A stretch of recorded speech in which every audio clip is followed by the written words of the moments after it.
friend. You're listening to The Sustainable Bodyworker, the podcast for massage therapists who want to grow thriving, purpose-led businesses without the burnout.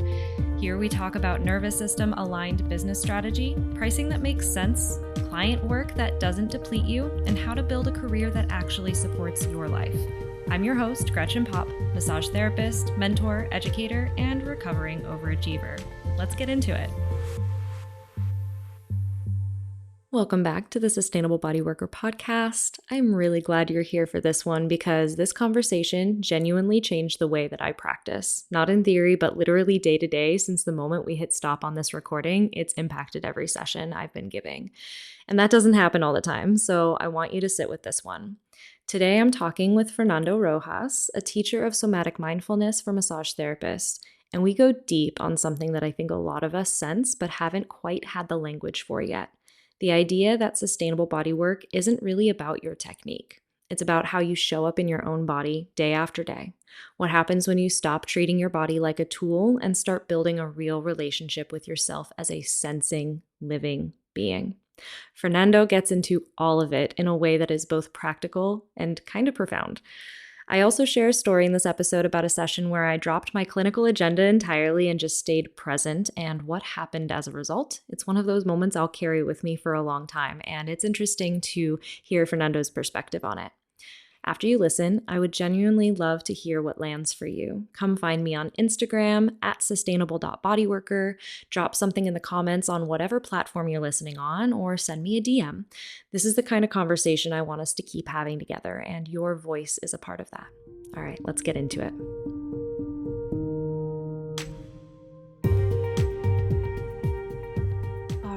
Fernando, thank you so much for being here. I'm so grateful for you taking the time to connect and reaching out and wanting to talk about all the amazing things that we're going to be talking about today.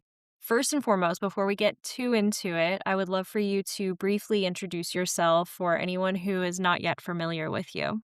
Well, it is an honor to be here.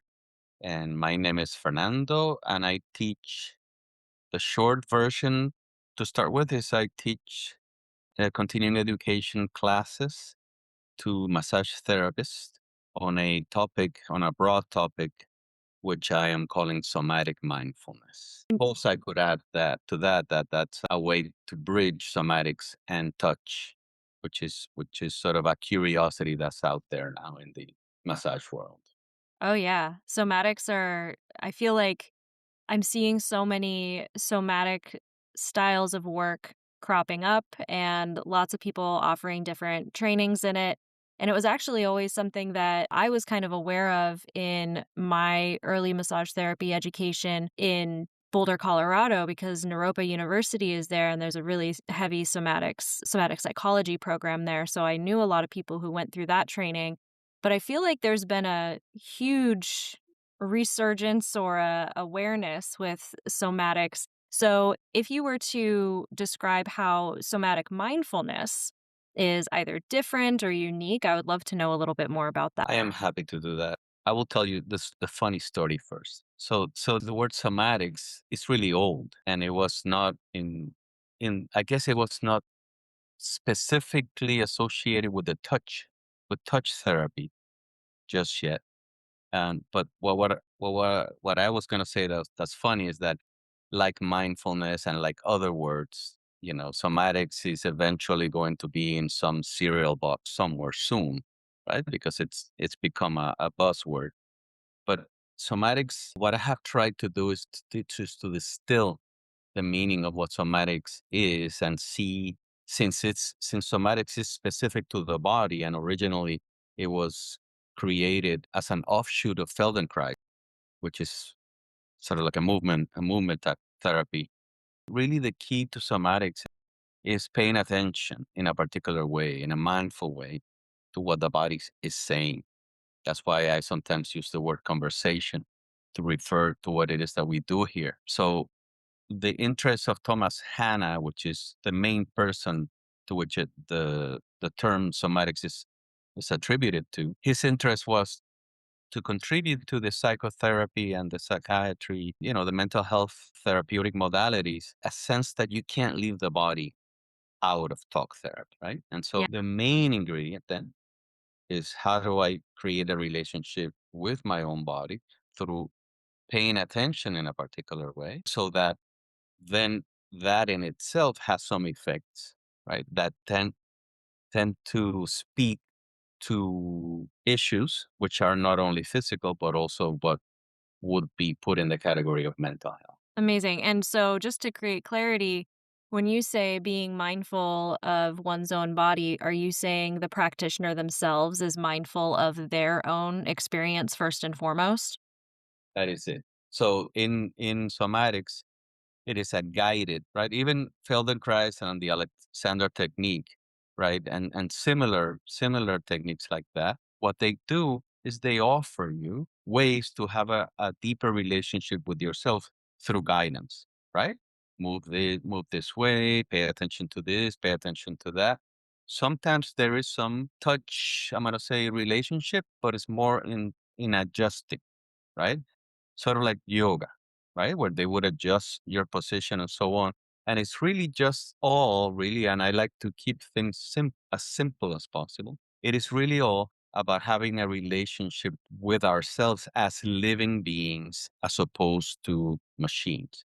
And so the cool thing about that is not just mindfulness, but mindfulness of the body, which sometimes is also referred to as interoception, right? Hmm. So paying attention to what my body's saying. It is particular to humans, right? That we can experience ourselves in that way. And just that we can practice being with ourselves and being mindful of, what does it feel like when I'm hungry? What does it feel like when I'm anxious? What does it feel like when I'm in love or inspired? All of that is just one mechanism, the mechanism of me including my body in my experience, right? It's often we say, I feel, right? Oh, I feel that you're not, being truthful to me. I feel that, that I'm inspired. I feel that I'm anxious. All of those, when you use the word I feel, necessarily you have to include the body in the experience. So every time that we use the word I feel with any other words, if we don't include the body, it is an incomplete statement, if you will. Yeah. It makes me think about how so many of us practitioners are more feeling people in general. And yet there can be a tendency for especially a overworked and burnt out practitioner to want to dissociate sometimes a little bit during their sessions in order to just make it through the day, make it through the however many bodies they have on the table. And it really, you're bringing up this concept of mindfulness and being in tune with yourself first and foremost. I'm sure that has a direct impact on the experience of the client. And I would love to know more about what that integration of somatic mindfulness with body work has kind of impacted the way that you experience connection with your clients and how that really impacts the entire session as a whole. Right. So I have heard this expression before in English, so I am going to repeat it to you. There's a lot to unpack there. Yeah. Yeah. And so the model of this, I'm going to say, point of view or approach is precisely that. So let's talk about it in simple terms.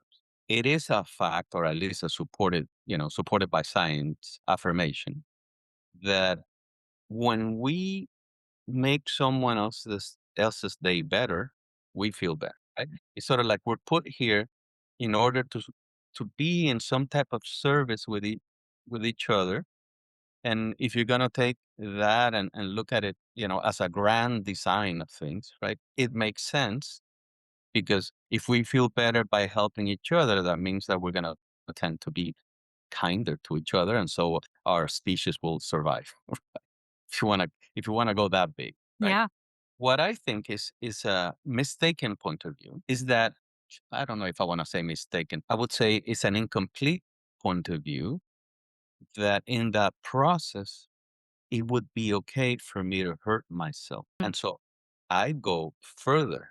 I say not only is it not the point for that I hurt myself when I'm in the service of my client, but that the method for me to get better outcomes in body work is by putting myself first. Is I am saying my well-being is the method for me to get better outcomes in body work, not a nice to have. And so what I say is that self-care in whichever form you want to have it. Now, my form of self-care, you can call it somatic touch or somatic mindfulness, is specific and we can talk about it more. But self-care in itself is, in my view, a professional skill that you put on your resume, right? Not something that you say, oh, eventually when my day opens up, then I'll have a little nice to have for myself. That's not it. It's it's like this. If you want to be a really good musician, you have to spend time practicing the scales. Is that boring? Yes. Hmm. It's like this. Dun, dun, dun, dun, dun, dun, dun, dun, right? You just go through the scales, you do it enough, and then you discover that something changes. You're playing the solo, you're performing a piece, and you see that your fingers move easier. That's the beauty and the challenge of this work. Because what I am saying is that it is that simple, but it's not a decision. I don't decide to get better. I get better because I discover that I'm better because I have been practicing my scales. And so the only decision that I have to make is to commit to my self care as if it is a skill that I need to continue to be in this practice like in any other practice. If I'm going to be a runner, I got to run, right? If I'm going to be an artist, I got to paint. If I'm going to be a musician, I have to practice the skills. And if I'm going to be in body work, I have to become really good at self care. Otherwise, I am going against the method, the way that, if you ask me, things should be, right? How they were designed, right? The cool thing though is that there's plenty of science supporting that. You use the word talking about unpacking, you use the word connection, right? So I'll just ask, whoever's listening to Google, right? The information of new science, right? That suggests that better outcomes in body work have very specific reasons, right? One of them being connection, Hmm. how connected and how trusting. How trusting is the therapeutic relationship and how connected my client feels to me. And on those papers, there is no word that has a French sound to it, like effleurage or petrissa, any of that stuff. None of it has nothing to do with the technique. Right? It has to someone and this is not an invitation, right? But someone in one of my classes in Jersey said, when I lost my technique, I found my practice, right? That's not to say that they started doing something different as far as the moves. Is that the how I do it. Anything that you're doing right now, you add a little bit of this and things change.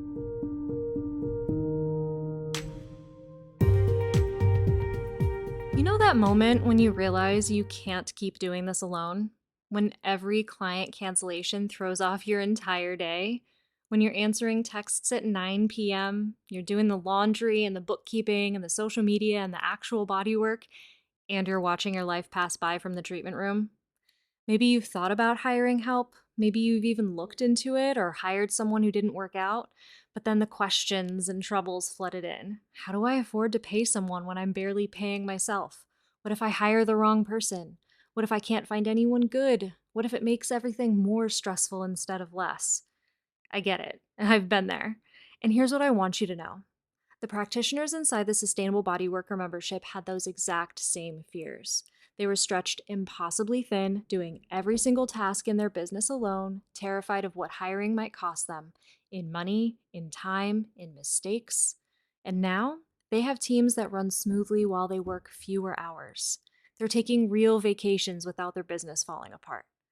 They've built practices where they show up as the practitioner, not the laundry service, not the receptionist, not the marketing department. They're leading teams that expand and inspire this profession, and they're doing it without burning themselves out. One of my members was drowning in the day to day tasks of running her practice. She knew she needed help, but had no idea where to start. Inside the membership, she learned how to hire her first employee the right way, how to find the right fit, how to train them, how to structure their role so it actually freed her up instead of creating more work for her. Now she has time to focus on the parts of her business she actually loves. She's no longer answering every text, doing every load of laundry, managing every single detail. She built a team that supports her vision, and her business is thriving because of it. Another member came in feeling completely overwhelmed, managing chronic illness while trying to keep her practice afloat. She was terrified of hiring because she didn't think she could afford it. But once she implemented the systems we teach, she brought on support and it completely transformed her life. She's no longer sacrificing her health for her business. She has a team she trusts, and she finally has the space to breathe. Now, here's the thing, these members didn't have extra money sitting around when they started, they didn't have it all figured out.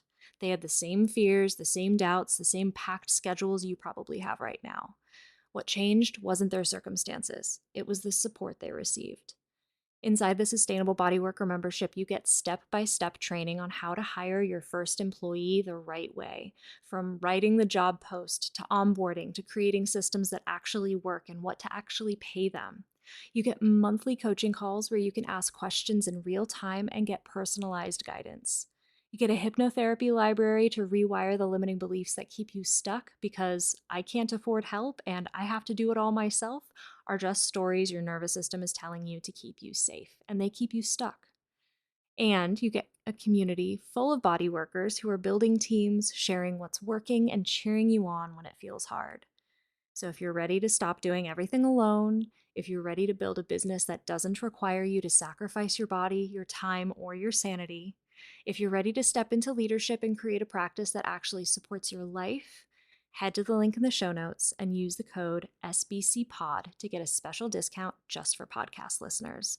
Because you don't need to keep white knuckling your way through this. You don't need to wait until you're, quote, making enough money. You just need someone who's done this, who's built a team, managed employees, and created systems that work to show you exactly how. I'll see you inside. How did you come to that understanding and awareness for yourself? So that's an important question, right? And so, of course, experience, but more than that, being willing to pay attention to what's actually happening to me and to my clients, right? It never was, I am applying this fantastic acrobatic technique to this particular part of the body that has a strange name.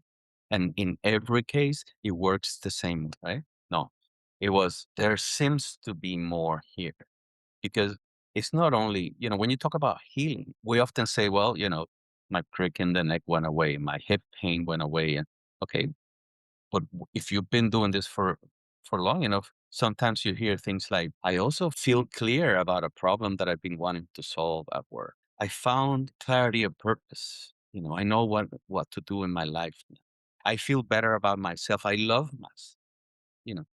So there is more to bring in the body into a state where it can, and I can explain, what that state is. But to answer your question, there is more to bringing the body to this particular state when energies come back, energies that are being wasted come back, so that the body does what the body knows how to do. Right. Yeah. So it is different than I fix you. Right. It is a little more humble position where I say, well, I am part of something that seems to be happening here and it's bigger than me. And I am instigating that intelligence to do whatever it wants to do, not what I think is best for you. And I have plenty of, examples around that. So the process for me was I began, well, really, I mean, just to be fair, I went sort of like from a yoga kind of, you could say lifestyle or interest into body work because I wanted to have this like for my family, for my kids. It was sort of like in that vein. And I was interested, and I am interested, right, in the mystery of the meditative component. What does that mean? What does it mean to be meditative? What does it mean to actually meditate? And so I like to look at what's happening with me, with my client. I like to read what the ancient texts say. I like to read what the modern science says, which is well over 40 years old, and then see where you can we can bring them together, right? And then find statements. And what I like to say is that I have a framework, right? That is dynamic, that is as distilled as possible so that we can talk about it with anyone. And that every time that I, in the face of a question or a particular case, that I can put the framework to the test and see if it still holds, right? And so I'm open to be convinced that something might be different. But until then, we continue with this frame. Yeah. Does that answer the question, or did I go in a tangent there? Oh, I love a tangent, but yeah, you answered my question. And you made me think about this one particular case of this client I've been working with for about 2 years who had she still has a very severe sciatic pain pattern problem. And there's all kinds of patterns and physical things that are going on. And for a long time, she was seeking out my work because of very specific cupping, pain work, and psoas work that I was doing. And it was helpful to a degree, but she's still working with other PTs and all of that, still looking for the thing. And one of the last times I've worked with her, I think I've been seeing her about once a month for these 2 years. And about 2 sessions ago, I don't know what inspired me to do this, but I just decided to, and I think maybe she needed it that day, but I kind of dropped any agenda or this is the protocol or I'm gonna be working on SOAS after this, X, Y, and Z like I had been doing. And she managed to also receive a scalp massage in that session, which typically previously had not been worked into her sessions because of how treatment and clinical it had been. And the next time I saw her, she reported back and she goes, "Something happened during that scalp massage." And now, just to toot my own horn, scalp massage is one of the best things that I'm best at just because I've been doing it for my mom since I was 3 years old. So that's one of the areas that I just love giving a juicy session for. But she says something happened during that scalp massage, and I would really love to replicate that. She didn't have pain for 2 weeks, and that was not something she had ever experienced.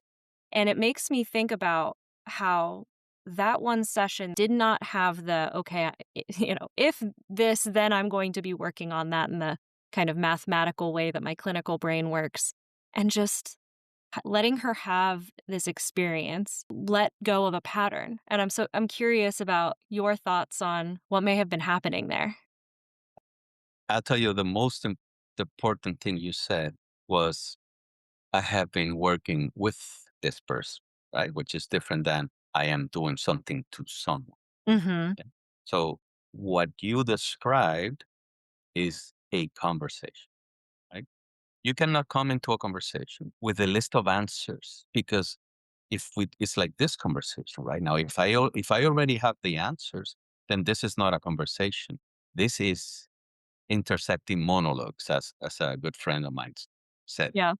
right? And so if we look at the therapeutic touch relationship as a conversation, and I don't come in with the answers, and I don't come in thinking that I know better than the intelligence that this body already has, right? All we're doing is we're creating the space for this conversation to happen where this is what we're after. I see you, I hear you, I accept you, right? These statements are thankfully supported by science, right? This is the technique, and some I think in psychology they call it validation. Hmm. This is what they use in hostage terrorist negotiation. Mhm. They don't come and say you're a bad guy. They say, tell me, what's going on? What is it that what you want, right? When I say I accept you, though, that doesn't mean I agree, Mhm. right? Sometimes I say a joke, right?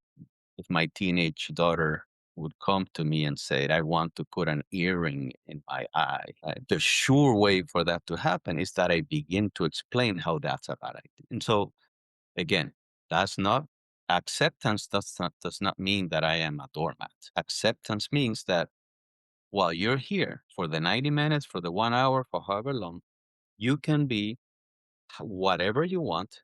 And as you show up, you are perfect. That means that when I find something like, sometimes I say, like a garden of knots on the upper right back, my job is not to treat that like clay, right? And elbow my way through it. My job is to say, oh, well, there's that, and help this body reconnect, right? Because what in somatics they call that, or Thomas Hanna used to call it sensory motor amnesia, right? And we can talk more about what is that, what are held tension patterns, right? And why they stay. So, but before I get too crazy talking about those things, coming back to what you said, what happened? Well, first thing that happened was I am working with my client. That's the entry that's the entry point right there. It's perfect. Second, what I am good at is something that I have been practicing with someone that I love since I was 3, right? I often say that there should be a class in massage therapy where the practice is go to that corner and do whatever you think might work, opposed to find this part of the body that is called this, and because someone said that it connects with that, and you okay, so if you do that, that's fine, right? But that's hard to put together with I showed up without an agenda, right? Showing up without an agenda is the practice, is the point. Literally show up and see where it wants you to go. When you connect with the body's gonna tell you, not just like it could be intuitive, and we can talk about all that too. But also even the body will let you know as you interact with it, right? It'll tell you how far, it'll tell you when to not overstay your welcome. If you're listening, you will know, right? And so, what do I think happened there?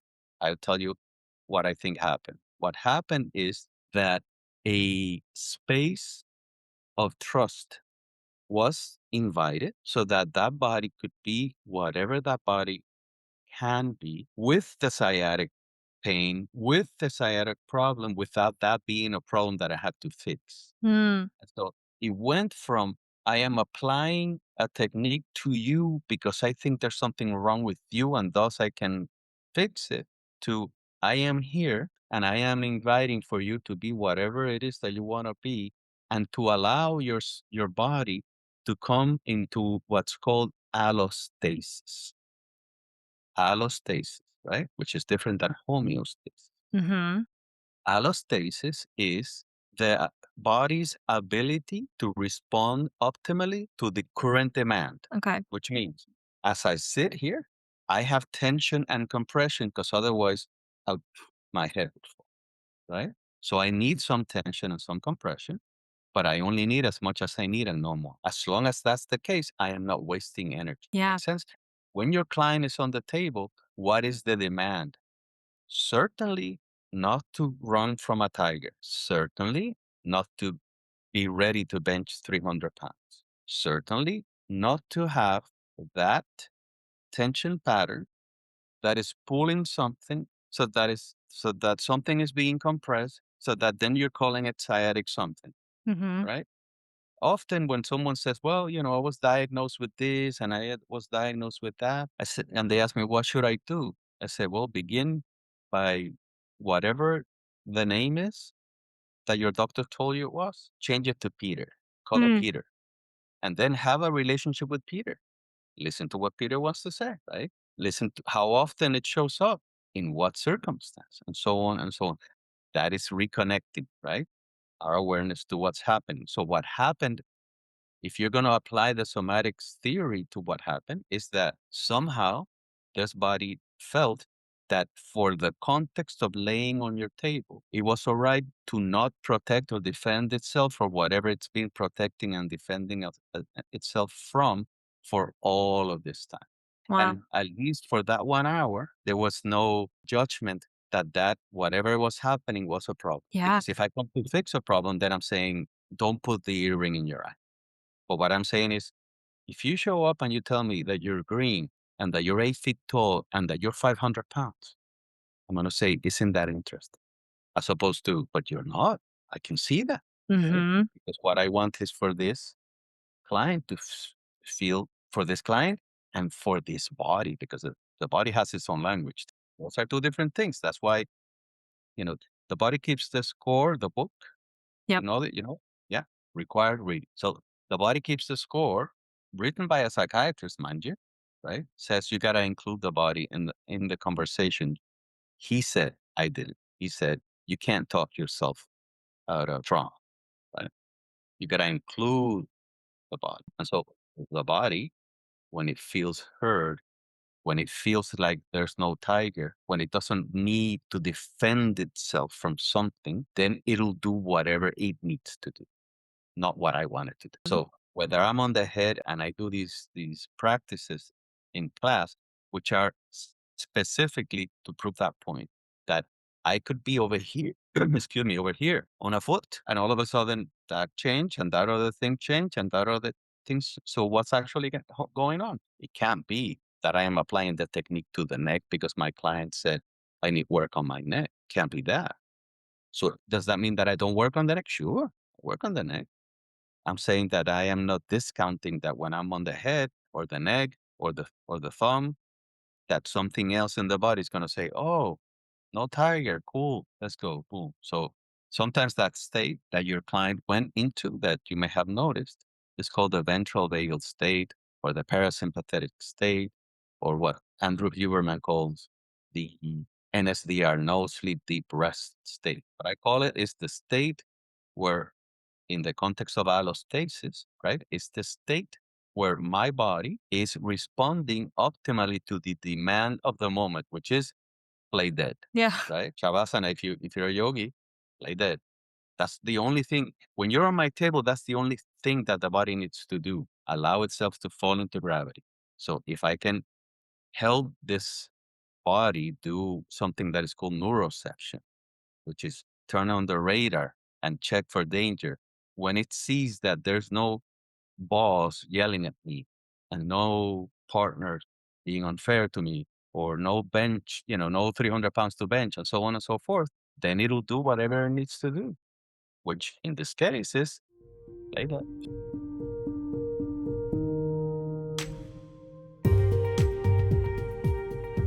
Hey, friend, quick pause in the episode because I have to share something that's made a huge impact on both my practice and the work I teach inside my courses.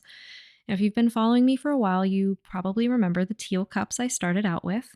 Those were iconic in my early days of teaching cupping therapy. But here's the thing I learned the hard way: not all silicone cups are created equal. I started noticing huge inconsistencies between sets: cups that discolored fast, sharp edges that irritated my client's skin, and it just wasn't cutting it for the level of work I was doing. And in 2020, I found Global Cupping, and I've never looked back. Their cups are hands down the clearest, smoothest, and most consistent silicone cups I've ever used, and I've tried a ton. The difference in quality is immediately noticeable. These cups stay clear even after repeated disinfection, and they're built to stand up to high-level sanitation protocols, something I insist on teaching in my neuromuscular cupping therapy trainings. What I also love is the customizability. I can mix and match sizes in a set, no more stockpiling a bunch of cups I never use, and their silicone facial cups are my absolute go-to now for jaw work. No more rubber bulbs on the glass cups to worry about disintegrating, just easy to clean, durable tools that are comfortable for both the client and the therapist. In my own approach, I combine cupping with movement, massage, and retraining at the neuromuscular junction. And that means I need cups that can move with the body, grip well, and feel safe and smooth on sensitive tissue. These silicone cups, especially the 55 hardness to start with, are perfect for that. And for chronic pain clients, especially those with nervous system dysregulation, the ability to glide, pause, and work in dynamic ways is key to breaking pain cycles. Plus, their customer service, impeccable. I'm a stickler for this. I've had questions, students have had questions, and they're always quick, professional, and just genuinely kind. It makes a really big difference. So whether you're brand new to cupping or you're refining your technique, this is the gear I recommend. It's an investment in your practice that pays off in results, ease of use, and your client's comfort. Use code NEURO at checkout for 20% off your first order at globalcupping.com. All right, let's get back to the episode.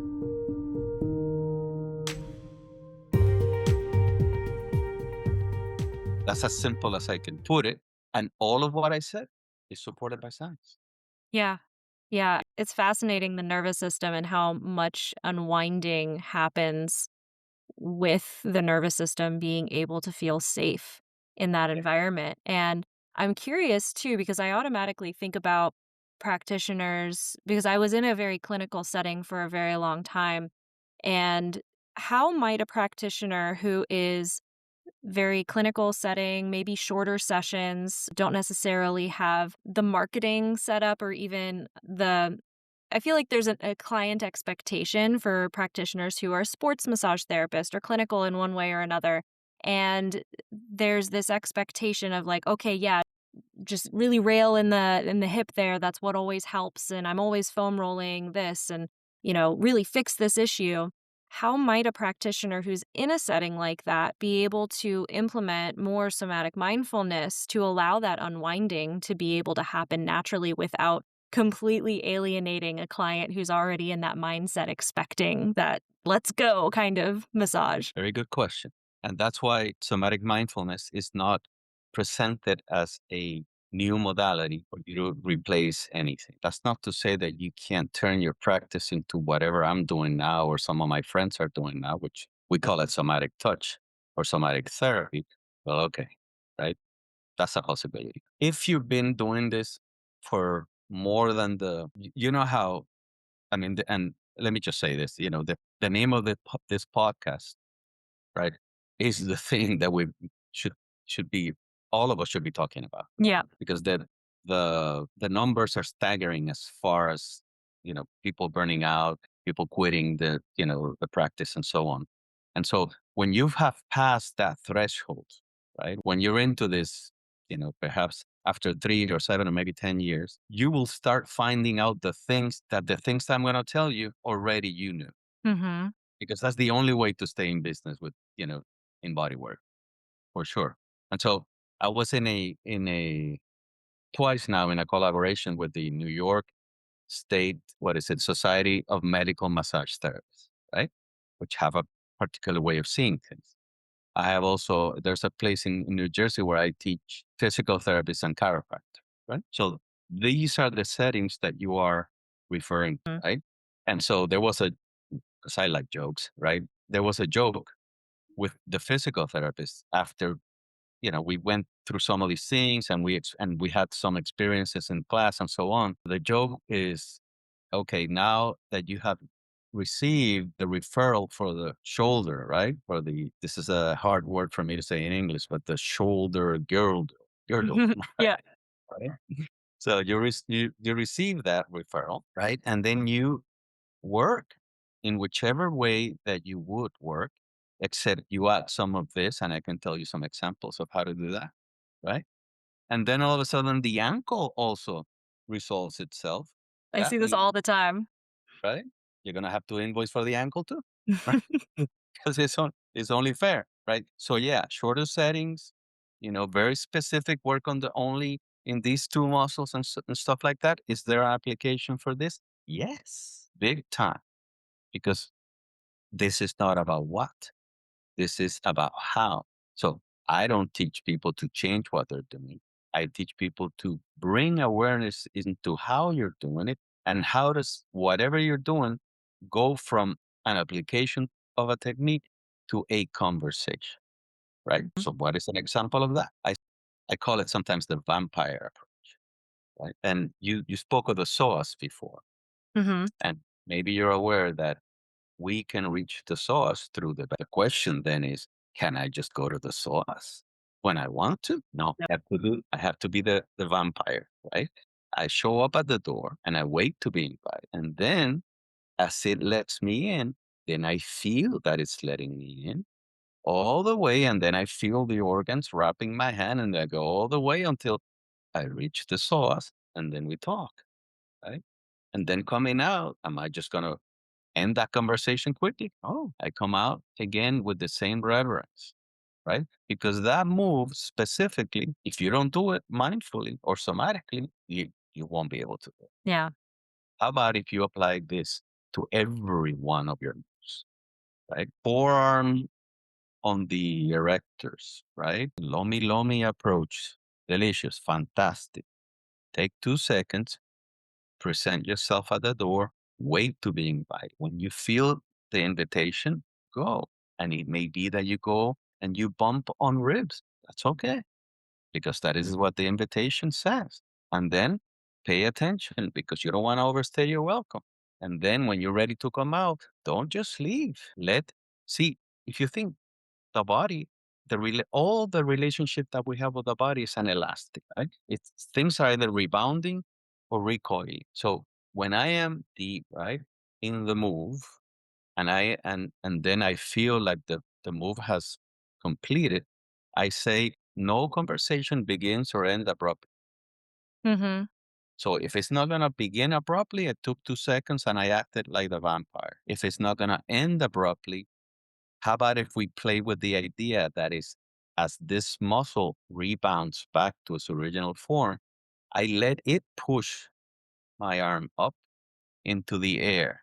And so every time that I enter into a move and I exit out of a move, I do it with that reverence.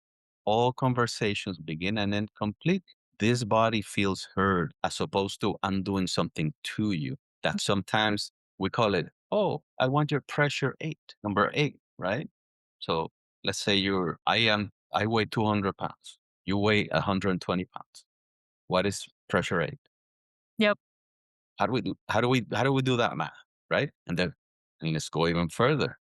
I say that pressure, right, not the same as depth. Mhm. Depth not measured in pressure. Depth is a feeling. That means that my depth, that a move feels deep, has nothing to do of how many inches or millimeters it goes in.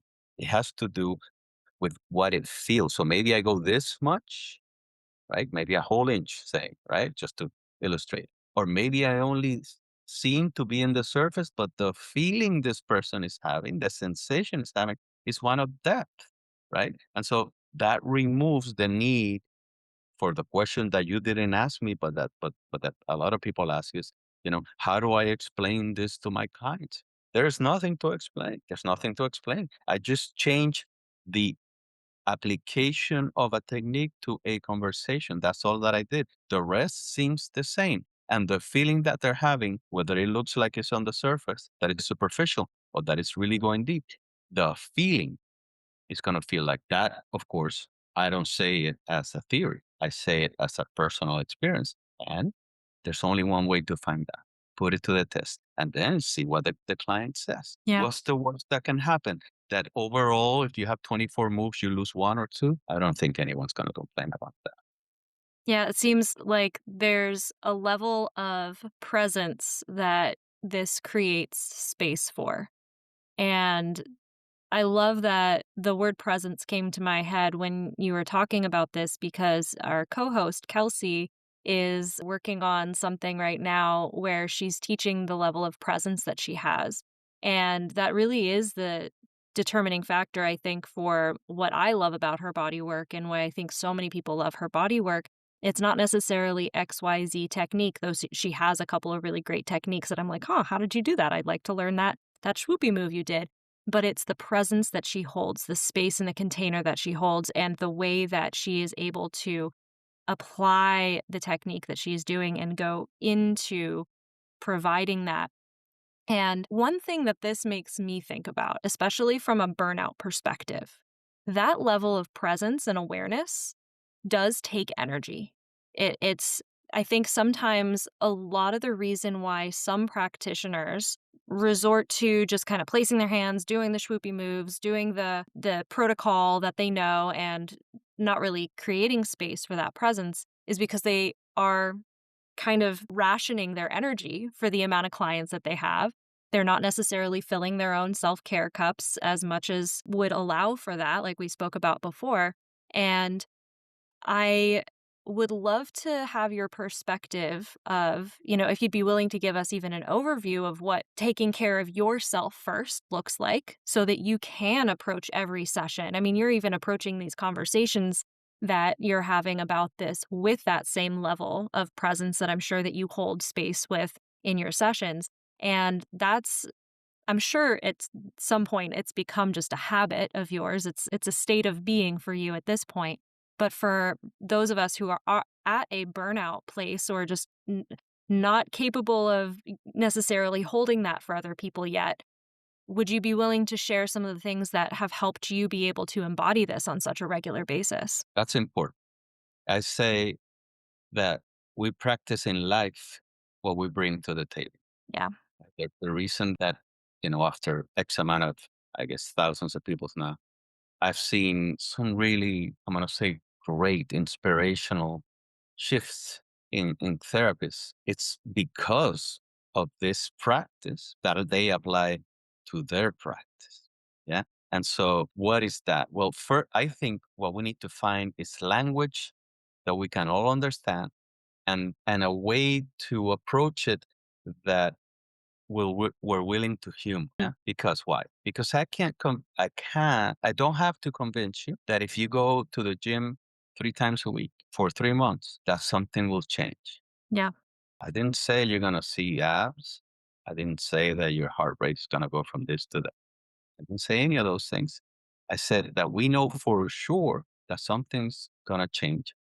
But I'm gonna add to that, I know for sure that I don't know to what extent, and I don't know when. The problem for this practice is that there is a whole lot of talk about it, whether it is within the realm of meditation, mindfulness, presence, right? Now interoception is making it into the science, to relate to some of this. The problem is that it is one thing that I told the New York medical massage therapists. I told them, look, I am sorry this is not complicated. I apologize, right? Because it isn't. It isn't. There is 40 years, 40 years of documented science supporting these practices. If you're into the more philosophical things, there are thousands of years, of people saying, this, this is good for you. This is good for your health, right? Not only your mental health, but your physical health. So the first part is not to make it complicated. It's to say, I'm going to give this a shot, and I am going to give it a shot every day for 5 minutes, right? Because what I said before, it's a skill. And to practice, you have to practice. To develop it, you have to decide to do it. I was talking to someone, I was interacting with someone with regards to this idea, and they said, "But what do I do? What? I don't know what to do." I stop, right? Let's agree to this. Let's agree to wake up 10 minutes earlier every day. Great. Can you do that? Yes. Great. Okay. What do I do? Nothing. We can get fancy later. Just wake up for 3 months, for 100 days, just a random number. For 100 days, just wake up 10 minutes earlier. That's it. Once you know that you can do that, then we can get fancy, right? So, first is to make a decision that you're going to do something in this presence or mindfulness type of realm for yourself every day. You make a decision and you do it every day. If you don't do it every day for 100 days, don't call me, right? Just we can't talk about how it doesn't work if we wouldn't put it to the test, Yeah. right? So we start with that. Second, let's keep it simple, right? Certainly, I don't have to be walking on water before every session. Certainly, right? What I need to bring is a level of, we can use presence, we can use mindfulness. So how do I access that? It's what's important, right? And so let's look at some signs. First, there are signs that support that when I decide to enter into a mindful practice, I am already receiving benefits from that. Why? Because mindfulness is not from Mars. Mindfulness is something that we have, the neurons for, right? The more that you practice it, the more that it becomes familiar. Problem is that we're now familiar with an, the analytical mind. That's what we know and that's what we think it is. Once you start balancing out with being this other way, right? Which I'll call it receptive. Yeah. Receptive. What does the receptive mean? It means I ask a question and then I have the experience of having asked the question as opposed to needing an answer. It's listening, right? It's what happens when I'm in conversation with you. If I'm not listening, I'm going to answer something totally off topic. Yeah? If I don't give you time to complete your question, I am going to be off topic, right? And so it's not so much that I need to act as if there's somewhere else that I need to be, right? Like, oh, I need to become present. Oh, I need to think more positive. Oh, I need to be more meditative. Well, you know what that is? That is me not accepting me. And if what I'm selling is acceptance, how about if I start with me, however I am, with my sciatic pain, right? Because that's where things can transform. And so the transformation is not something that I push specifically. No, I create the conditions, and in this case of acceptance of however I am first. And from there, transformation can happen. And transformation is not decided, it's discovered. So, what I have to find is a way for me to have a relationship with interoception, with somatic mindfulness, right? Somatic mindfulness is I am mindful of something around the body, right? Thomas Hanna called it sensory motor awareness to cure sensory motor amnesia. I call it objective sensory awareness, which is if you say, I'm annoyed or I feel annoyed, I say, great, where do you feel it? Yeah. And so if I just add 2 seconds after that statement and then begin to have a relationship with my body, going back to my body, where does my anxiety live? Where does my love live? Where does my fear live? That, not to change it, not to change it, to see it, to get to know, right? To know more about the context of where you are. What is more in yours and mine context right now? There's the sound. Maybe by this time you got used to my funky accent, right? And you're focusing more on what I'm saying, or perhaps if you go back into hearing how I'm messing up the language, that brings you more into a present state. Also, if you pay attention to this awkward silence, if you do that, already this changes the state. Just these 3 seconds, right? Well, how about if we don't have to make it a point to go to the awkward silence, but you hear the spaces in between my words, right? So this is already available. All I have to do is humor. Now, I've said 4 or 5 different ways that we can do it. We got to choose one, right? We got to choose one that is going to be my practice.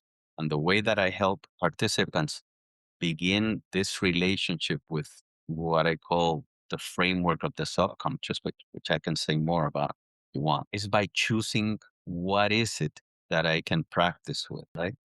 So I'm going to give you a little bit of science. The science supports that when I put my hand on someone, my inner state is transmitted. No option.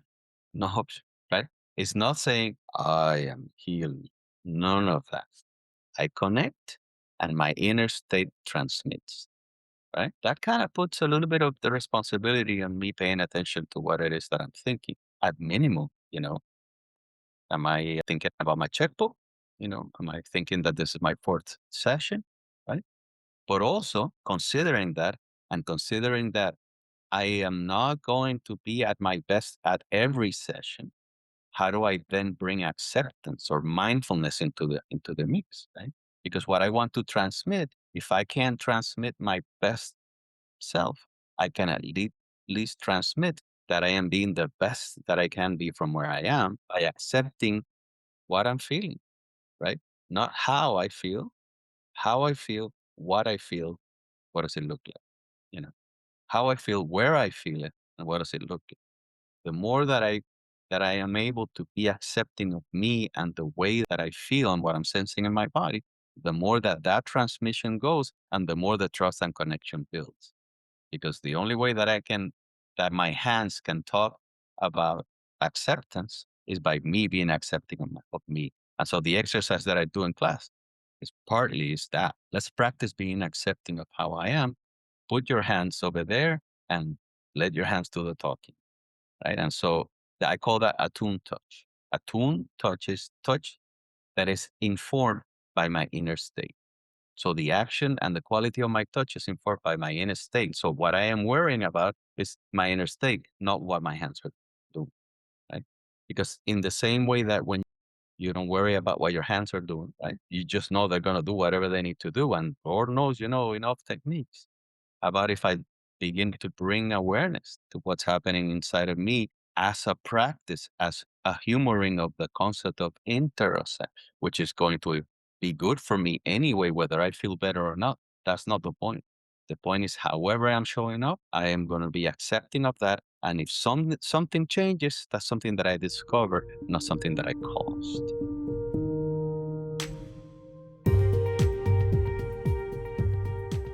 Hey, friend, pausing the episode real quick to share something I personally use and deeply believe in.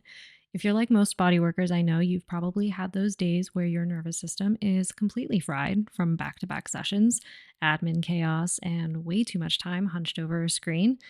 Maybe you want to meditate, but your mind is racing. You want to ground, but your body won't let you. And that's where the In Harmony Practitioner mat comes in. This isn't just a relaxation mat, it is vibroacoustic therapy, which uses low frequency sound vibrations through the body to stimulate the vagus nerve, activate the parasympathetic nervous system, and reduce pain and inflammation. It's the real deal. I got mine back in 2021 for my clinic, originally for clients to use before body work or a sauna session, but honestly, I used it just as much for myself. It became my go to regulation tool between client days and computer heavy work, especially when I was struggling with back pain, insomnia, and fibromyalgia. This gave me a reset that was both physical and mental. And it's not just anecdotal either. Research shows that vibroacoustic therapy can do really amazing things. It improves heart rate variability, which is a key marker of nervous system resilience. It reduces cortisol and supports deep theta brainwave states, meaning calmer minds and better healing outcomes overall. And it helps with chronic pain, anxiety, PTSD, and even creative flow by resyncing your body's internal rhythms with soothing full body frequencies. It's also a powerful tool for your clients. I used to offer it before sessions to help clients drop into a regulated state, especially those who arrived overwhelmed, anxious, or overstimulated. You know, the ones who can't relax on the table until 30 minutes in. This helped them release their baggage at the door so that we could actually do deeper, more effective work from the start of their actual session with me. Some practitioners even use it during sessions to enhance results.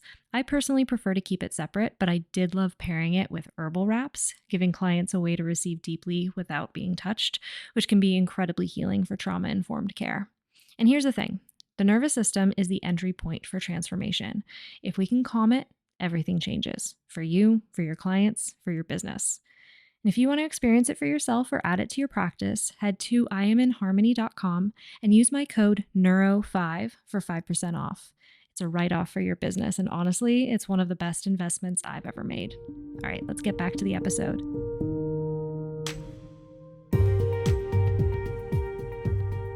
I love all of that though, because I think I had this preconceived notion. I haven't taken any somatic classes to that degree of understanding. And I had this preconceived notion that a somatic practitioner is primarily, at least as it relates to massage, would primarily be guiding the client through these somatic experiences.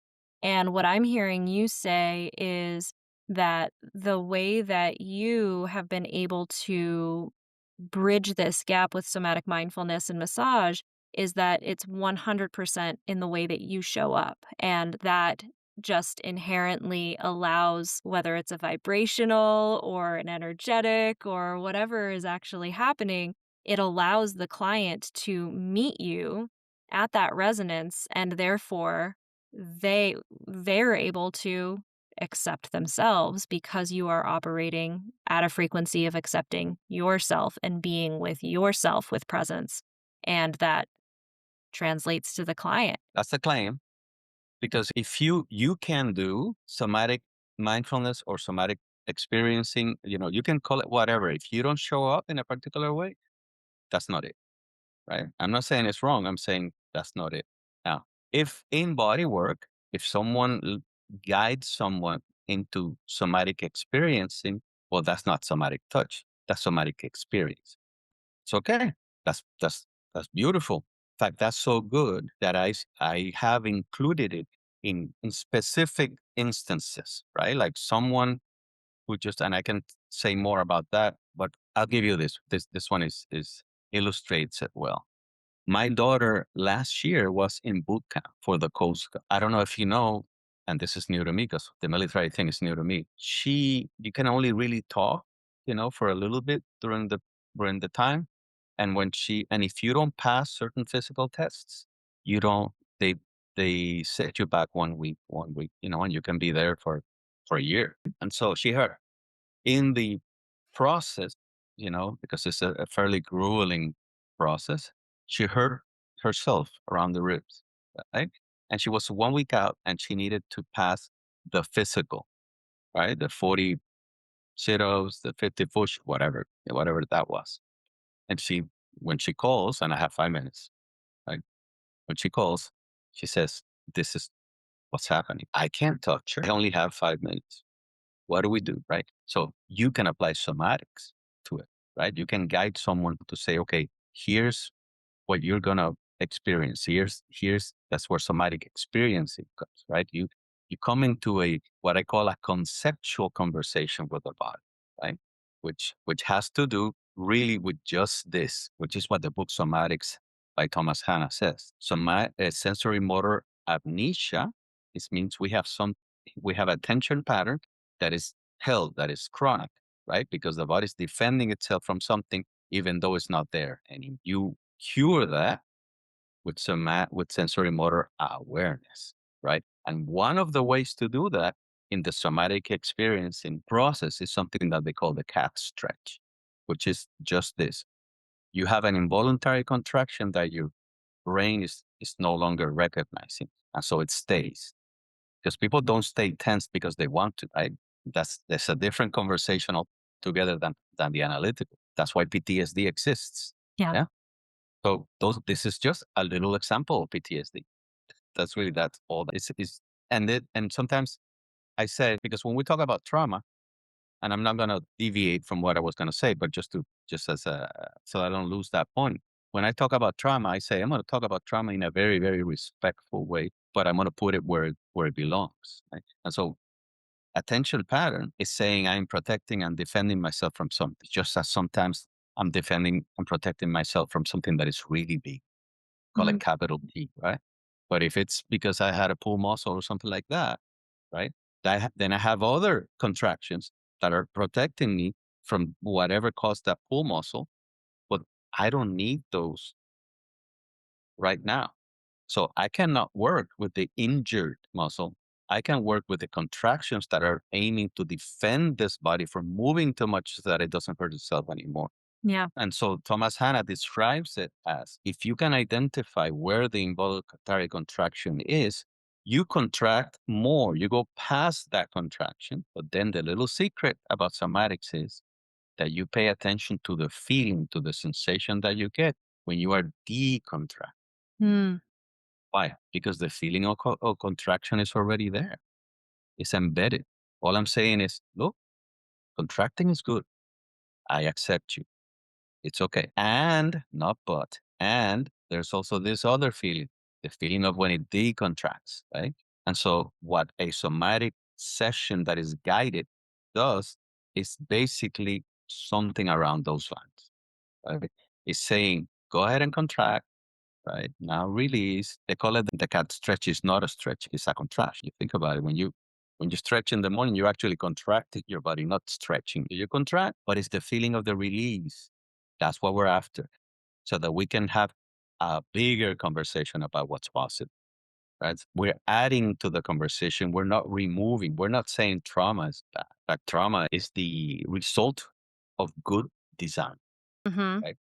Designed to be able to protect ourselves automatically without thinking about it. Because if I become mindful of the tiger coming towards me, I'm gonna be mindful dinner, right? And so I can't think about it. I have to start running, and I will start running not because I decided to run, because I cannot not run.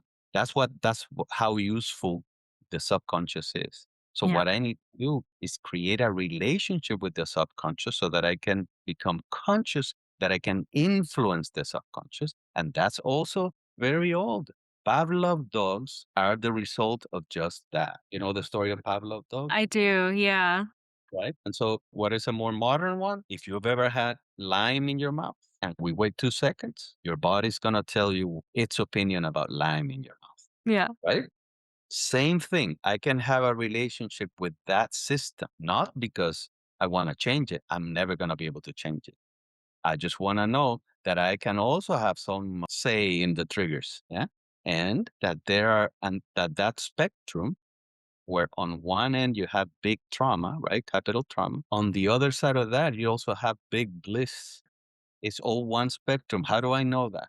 Very simple. Uncontrollable laughter. Can you control it? No, that's because that's why it's called uncontrollable. That's also the subconscious saying it is appropriate for this response to happen automatically, right? Sometimes I say something like, have you ever had an idea? One of it is called the Sustainable Body Worker podcast, right? My contention is that you didn't sit down and said, I'm gonna have this idea now, right? Mhm. Had an idea because the conditions were ripe for the idea to show up. That's why they show up at 3 in the morning when you're in the shower, when you're riding your bike. If we can understand that that's how it works, then we don't get offended. We just treat it in the way that it is. That's why I don't worry about going to work with that problem. I worry about developing a discipline so that then I Mhm. can discover things to happen. So I need to treat outcomes like I treat rainbows. They show up, I celebrate them, but I Yeah. don't say I need to see a rainbow at 3 Yeah. because I can't. I can't just have an idea because I want to. They show up, right? So, but I am able to influence the condition. So I say that healing is not just the pain. Healing is the idea, my sense of purpose, my creativity, all of it is included in that because that's all part of the human condition. And if it works for this, it's gotta work for that. I often use the example of the flower, right? I put a seed in the ground. Yes. I help it. I create the conditions for that to thrive, but I don't make the rules. And so when it's growing, I don't pull it because I want it to grow faster. No, but I can influence how healthy it is and all. That's the same thing with the body because whoever thought of that, which wasn't me, right? I'm sure that didn't want to complicate things and say the body's different. If I create the conditions for a flower to thrive, I can create the conditions for a human system to thrive. I'll tell you one more thing that speaks to these more clinical, you could say, types, right? The science supports it, right? Once someone said, when I'm talking about these things, someone told me, "How do you put love on the soap note?" Right? Because I speak about the kinds of elevated emotions you can have and so on, and I can say more about that if you like, right? And I said, there's more research about those types of sensations in your body, what they do, and how they transmit it. That some of the things that you are putting in the soap note now. True. Yeah. And so it is not an issue of there not being science to support it. This is not a belief. There's science saying this is the actual case. And so as long as you find yourself somewhere between mindfulness and what I call heartfulness, right? Mindfulness is I'm accepting of however I am. And what that means is, of course, this objective, intersective relationship with my body, right? I'm not fighting it. I am recognizing it. I'm getting to know it. But on the other side of that, if you can play with elevated emotions, right? There is science, there are science experiments right now teaching people to hold the feeling of gratitude for 15 minutes to test what it does to their biology. Yeah. I don't know if you tried to be grateful for 15 minutes, but I can tell you from experience that that's very hard, Yeah. very, very hard. And so as long as you find yourself in anywhere in that spectrum, we're in this, right? Because again, science supports that when I put my hand on someone, I am transmitting my inner state. So if my inner state is anywhere between mindful and heartful, I am creating the space for trust and connection to build so that the body can recognize itself in its actual function, which is play dead. Let the energy that is being wasted, because Mhm. as you know, when we have held tension patterns, right, when we're in the sympathetic state, yeah, we are borrowing energy from the digestive system, from Yeah. the endocrine system, from from the immune system. Now, it's not difficult. Let's do the math. If my immune system or those three systems are working at 40% over 20 years, what is likely to happen? I Chronic call it illness. Peter. Right. Yeah. I call it Peter. You can call it autoimmune diseases, crisis. You can call it whatever, right? But it's math. It's not I'm not saying, oh my God, we're healers in that magical sense. No, I'm not saying that, but I am saying we're pretty important. because we can create the conditions for that body to be, at least for a little bit, in a state where that energy comes back. And you know what? Bodies are so grateful. They don't need 23 hours of being in the parasympathetic state. They only need 1 hour. Yeah, You know, we only need a couple of minutes a day because the body does not need to be yelled at. The body understands. The body's pretty intelligent. So if we can then practice being in conversation and being less in an application of a technique, that also gets us off the hook. So less stress for me. Because since I'm not looking for anything specific, yeah, then I don't have to worry about the outcome. And you know what? When I don't worry about the outcome, maybe I'm not limiting the possibilities of the possible miracle that can happen. very Right? true. And so, in that sense, it is a commitment that I make to also consider a different point of view, because the point of view that we have now is the one that we've been trained on, that not anything that is natural. And so we believe it's okay to hurt myself, even though when I hurt myself, I feel bad, and then I'm thinking about quitting. So how can that be good math?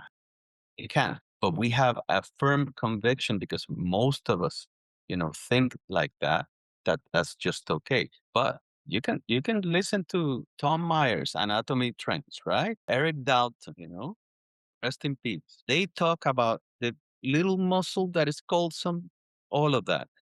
But they also say other things, right? For example, Tom Myers says, this is what Tom Myers said in the prologue of the new edition of Anatomy Trends, right? So that you can go look for it.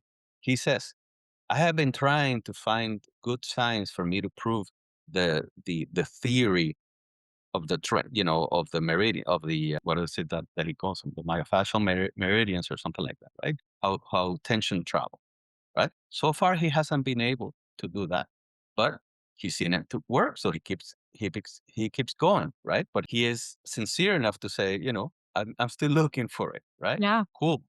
Doesn't mean that it doesn't work. It means that we haven't found an experiment that is suitable for it.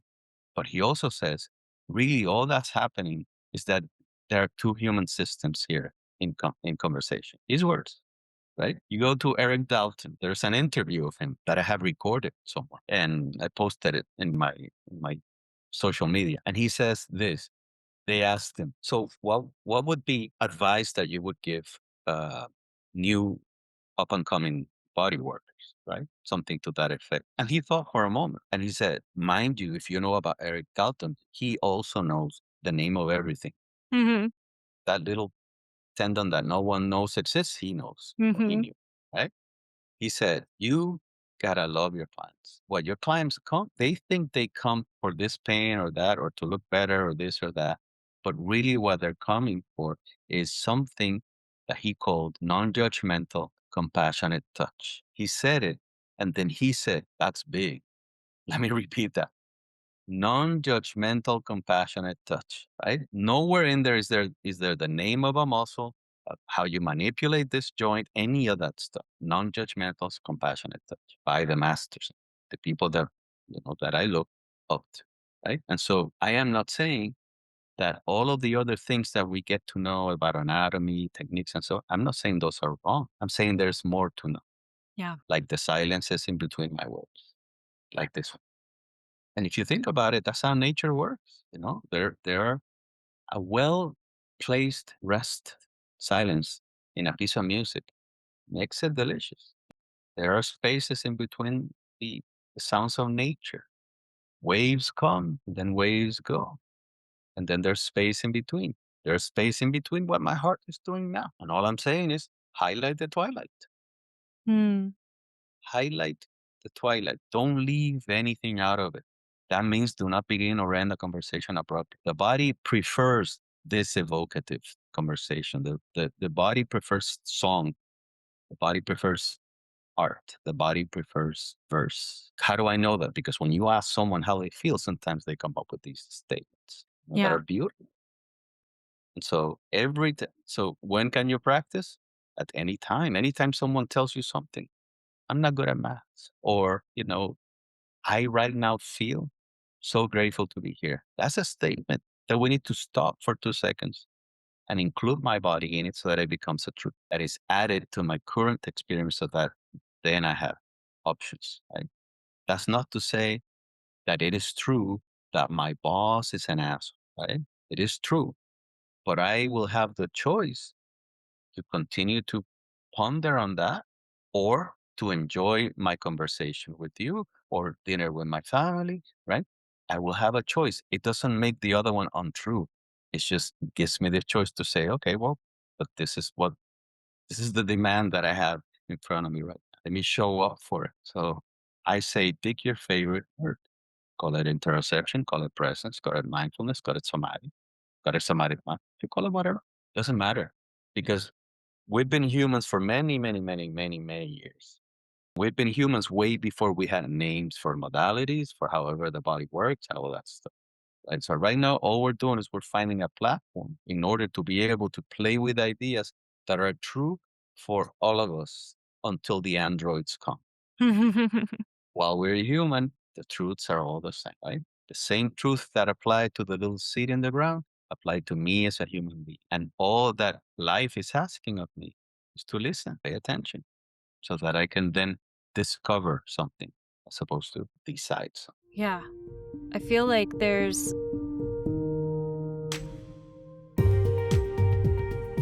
Hey, friend, real quick, I'm interrupting this episode to share something that's made a huge difference in my health and my ability to actually rest, which is kind of the foundation for everything we talk about here.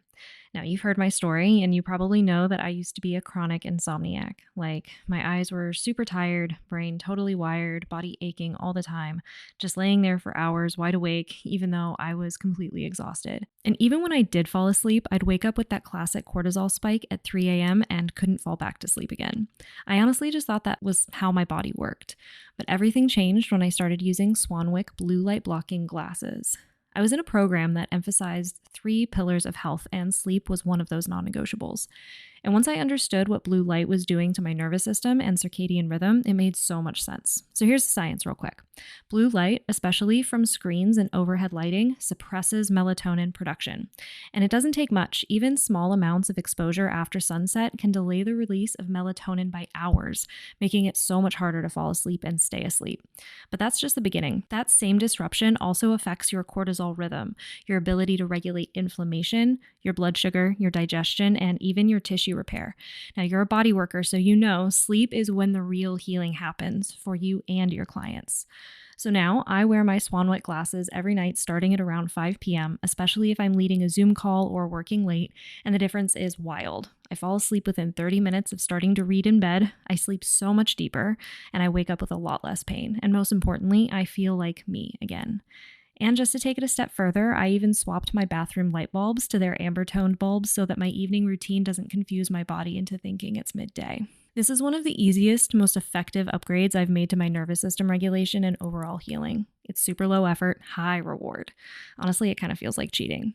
So if you're someone who struggles with winding down or you find yourself wired at night even though you're bone tired, give these a try. There's a link in the show notes to grab your own pair. Okay, back to the episode.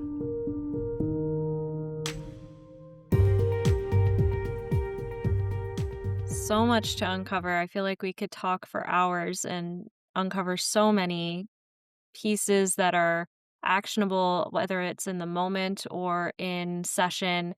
And if you were to leave our listeners with one small actionable step that will allow them to implement somatic mindfulness in a way that can help them create a more sustainable relationship with this body work, what would you Okay. leave them with? The caveat is that I have to make a decision to do something for myself. And so that means that I have to choose time in the day to do that. No option there. Yeah, non-negotiable. Non negotiable. If someone who's listening is a runner, they know what I'm talking, or a musician, right? So with that said, meaning that I am going to offer a idea for self-care that needs to become a skill that I practice constantly and that won't ever stop because I cannot stay a virtuoso in the instrument unless I practice every day. It's as simple as that. If we can humor that idea, then we go to, okay, so how do I get fancy with it? What do I do with it? Right? Well, in somatic mindfulness, or some, yeah, let's just call it somatic mindfulness. Why somatic mindfulness? Because I am being, see, to be mindful is that I pay attention to anything in a particular way, right? So I can pay attention to the way that I just took a sip from whatever it is that I'm drinking. Or I can pay attention to what my body's telling me. And all I'm doing is I'm answering the call. The way that the body talks to me is through sensation. So I can say that you can use any one of the statements that you say if you pay attention to what you're saying. Like you said, I feel like we could go on for hours, right? Well, if you said something to me and I was going to be funny about it, I would say, really? Where do you feel it? Look, right? So that's a practice, right? I call it the I feel proficiency process, right? When I say I feel whatever, if you feel it, you can only feel it in one place. Even if you don't have a hand, you still feel pain in the Mhm. area where the hand used to live, right? So we have a very specific place, area where we feel things. And we use the word I feel too superficially, Mhm. right? So what I would do is I would choose probably something that I would prefer to feel. Let's make it easy, right? Have you ever had lime in your mouth? Yes. So now your body's saying so. I want to create a similar effect because it's all the same thing. I'm talking to my subconscious. So I can use this with something that's annoying to me, like my wife told me to take out the trash, right? And over decades, I feel a particular way around that, right? I can use that. I've heard other ideas which are cool, like someone told me once, I'm a yogi and I do all the 8 branches of yoga and I do all these things, but when my partner wants to talk about economics, I lose it. Well, that's something you can expect. You can also expect to hit your pinky toe with furniture in the future. That's gonna happen, right? But those are not as nice to play with Yep. than, for example, some other experience that I may have had, right? That is memorable.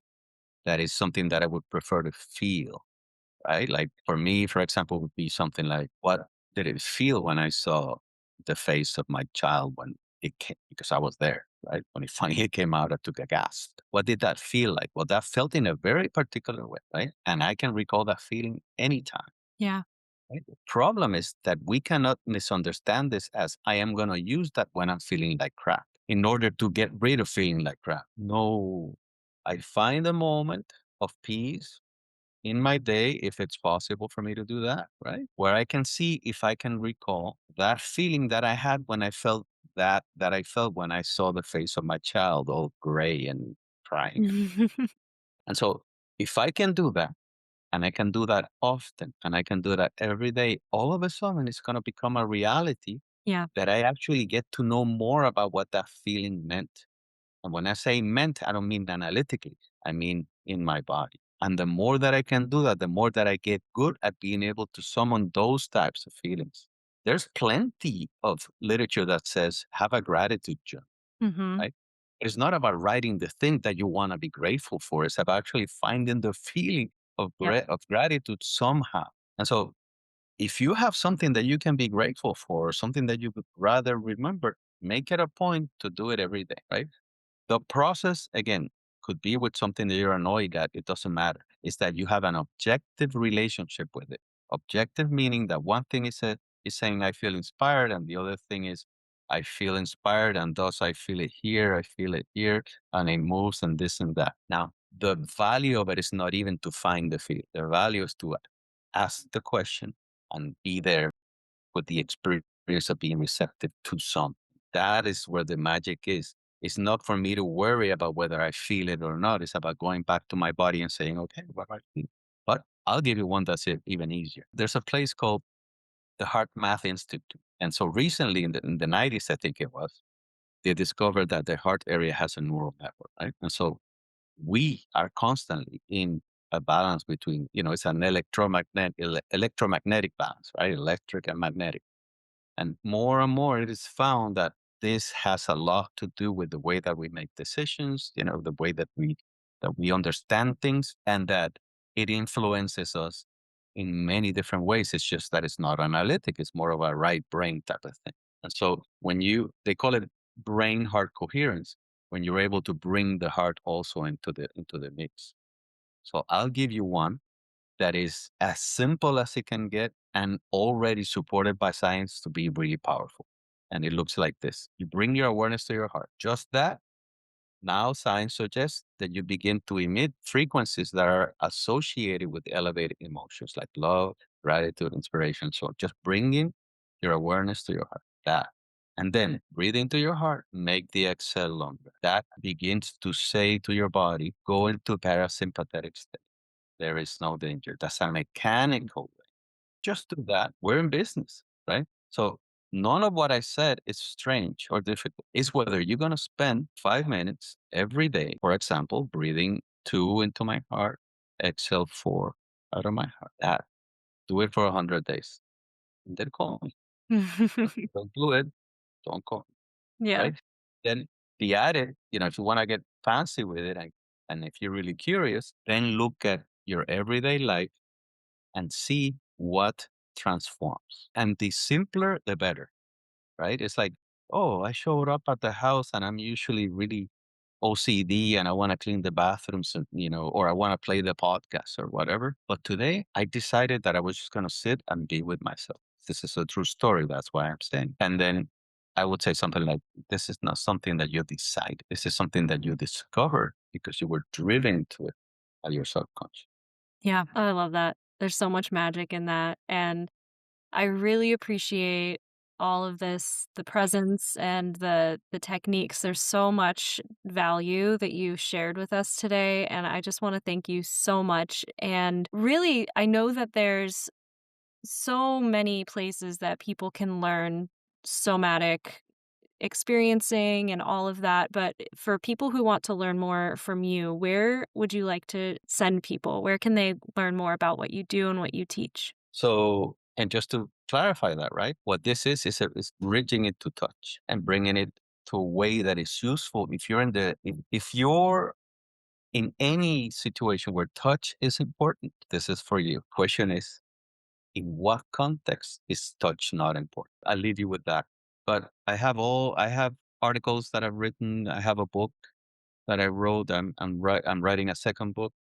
And so on my website, you'll find thoughts, blogs, articles, and my schedule if you wanna come to class. And I'm teaching some online. Somatic mindfulness with one L and two S's .co, not com, .co. Somatic mindfulness .co. That and then on Facebook it's somatic.mindfulness and Instagram. But my Perfect. website you can find all of it if you go to my website. Great. And we'll make that really easy for our listeners to find in the show notes too, so they can just click that and find you. Fernando, thank you again so much for being here and bringing your wisdom. I really appreciate it. It's been a joy to speak with you today. Yes. So I'm gonna just throw you under the bus and say that what you're doing here is important. That there will be days where you don't feel like doing it, and those are the days when you should do it. Don't stop. Thank you. Same to you. I appreciate it. Will do. Will do. Thanks for listening to The Sustainable Body Worker. If something resonated for you today, grab your free breakthrough session, which includes a custom hypnotherapy track to help you unlock the next level. Grab it now with the link in the show notes. And to hear more, hit subscribe. We'll see you next time.